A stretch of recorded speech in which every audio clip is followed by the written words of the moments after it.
दोस्तों, कर्ण द्वापर युग के महान योद्धा में से एक थे, लेकिन उनको मिला श्राप उनकी मृत्यु का कारण बन गया। कर्ण को उनके जीवन काल में 2 श्राप मिले थे। उन्हें पहला श्राप उनके गुरु भगवान परशुराम ने दिया था, जबकि दूसरा श्राप एक ब्राह्मण ने दिया था। दोस्तों, कहानी में आगे बढ़ने से पहले हमारे चैनल इटर्नल एक्सटेसी में एक बार फिर से आप सभी का बहुत बहुत स्वागत है। अगर आपको हमारा आज का ये वीडियो पसंद आता है तो लाइक ज़रूर करें और अपनी प्रतिक्रिया कमेंट सेक्शन में ज़रूर दें। साथ ही हमारे चैनल को सब्सक्राइब करें। कर्ण की मृत्यु का कारण बने वो 2 श्राप क्या थे, इस अत्यंत ही रोचक कथा को पूर्ण रूप से जानने के लिए कृपया वीडियो के अंत तक बने रहें। कर्ण को बचपन से ही धनुर्धर बनने की इच्छा थी, लेकिन सूत पुत्र होने के कारण कोई उन्हें शिक्षा नहीं देता था। जब वह धनुर्विद्या सीखने के लिए गुरु द्रोणाचार्य के पास गए तो वे भी कर्ण के सूत पुत्र होने के कारण उसे धनुर्विद्या देने से मना कर देते हैं। इससे कर्ण निराश होकर भगवान परशुराम के पास पहुंच जाते हैं, लेकिन भगवान परशुराम भी सिर्फ ब्राह्मणों को ही विद्या देते थे। अब कर्ण किसी भी तरह से धनुर्विद्या सीखना चाहते थे तो वह भगवान परशुराम से झूठ बोल देते हैं कि वे एक ब्राह्मण हैं। भगवान परशुराम भी कर्ण को ब्राह्मण समझकर उसे शिक्षा देने लगते हैं। जब कर्ण की शिक्षा समाप्त होने वाली होती है तब एक दिन उनके गुरु भगवान परशुराम दोपहर के समय कर्ण की जंघा पर सिर रखकर आराम कर रहे होते हैं। थोड़े समय बाद वहां एक बिच्छू आ जाता है जो कर्ण के जंघा पर काट लेता है। अब कर्ण सोचते हैं कि अगर वे हिले या बिच्छू को हटाने की कोशिश की तो गुरु परशुराम की नींद टूट जाएगी, इसलिए वह बिच्छू को हटाने की बजाय उसे डंक मारने देते हैं।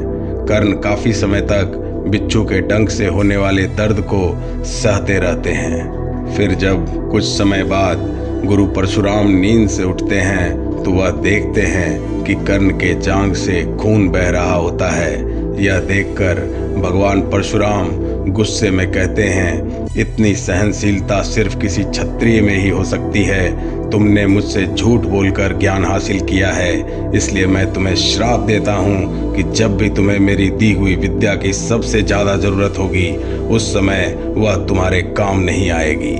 इससे निराश होकर कर्ण अपने गुरु से कहते हैं कि वे स्वयं नहीं जानते कि वे किस वंश और कुल के हैं। ऐसे में वे सारी बातें अपने गुरु परशुराम को कह सुनाते हैं। यह जानने के बाद भगवान परशुराम को श्राप देने पर पछतावा होता है, लेकिन दिया हुआ श्राप वापस नहीं लिया जा सकता।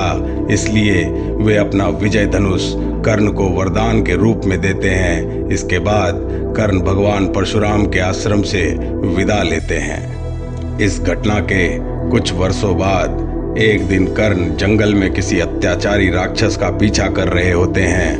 वह राक्षस को निशाना बनाते हुए उसे मारने के लिए बाण चलाते हैं, लेकिन राक्षस अचानक गायब हो जाता है और बाण दलदल में फंसी एक गाय को लग जाता है। बाण लगने से गाय की वहीं पर मृत्यु हो जाती है। उस गाय का स्वामी एक ब्राह्मण होता है जो गाय की दुर्दशा देखकर कर्ण को वहीं पर श्राप दे देता है। श्राप में ब्राह्मण कहता है कि जिस तरह तुमने एक असहाय गाय को मारा है, ठीक उसी तरह एक दिन तुम्हारी मृत्यु भी हो जाएगी। आगे चलकर इन दोनों श्रापों का प्रभाव महाभारत के युद्ध में नजर आता है। युद्ध के दौरान कर्ण के रथ का पहिया दलदल में फंस जाता है। जब कर्ण उसे निकालने के लिए रथ से उतरते हैं तभी अर्जुन बाण चला देते हैं, जिससे कर्ण की मृत्यु हो जाती है। दोस्तों, आज के लिए बस इतना ही। उम्मीद करते हैं कि आपको हमारा आज का ये वीडियो पसंद आया होगा। ऐसी ही और दिलचस्प वीडियोस के लिए हमारे चैनल के साथ बने रहें। हम जल्द ही एक और रोचक विषय के साथ वापस आएंगे। तब तक के लिए हमें आज्ञा दीजिए। जल्द ही फिर मिलेंगे। आपका बहुत बहुत धन्यवाद।